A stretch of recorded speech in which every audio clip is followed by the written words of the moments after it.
Hello and welcome to ThinkSync, a brand new channel here on YouTube where we share with you some of the most interesting facts you probably didn't know about the world around you. In today's episode, we've prepared for you something a bit different, as we're going to discuss our most frightening topic yet: Europe's ongoing beer shortage. Europe is facing a massive beer shortage, and no, this time it isn't because of some weird EU regulations. It is all happening because multiple CO2 plants from around the EU are shutting down their production this summer to make repairs and refurbishments. The CO2 shortage isn't just affecting beverages, however. It will also bring trouble to the meat production in Europe, as carbon dioxide is used in meat packaging to slow down the growth of microbes and preserve the meat's color and freshness. We also mustn't forget to mention that CO2 doesn't affect the flavor or textural properties of the food, but that it is also inert and can be transported safely, unlike many other gases. Now, some of you may think that because of the high levels of CO2 in our atmosphere, getting it should be no problem. Well, as it turns out, the process is unfortunately too complex and thus wouldn't be effective from a financial standpoint.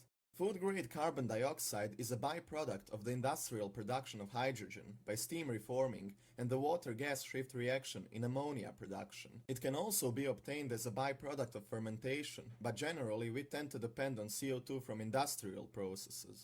It certainly doesn't help that the market for the fertilizer ammonium nitrate, the most important substance to which CO2 production is linked, is not doing so well lately.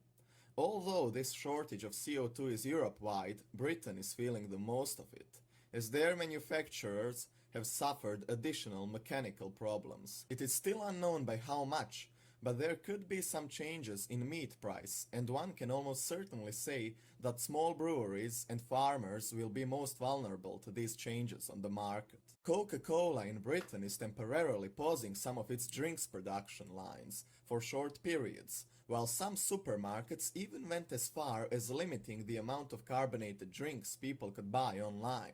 Scotland's biggest pig slaughterhouse was forced to close because of shortages of the gas, which is used to stun the animals before slaughter. I guess the pigs are the only winners in this thing. Some say beer and soda production won't be affected that much, but come on, it's the World Cup.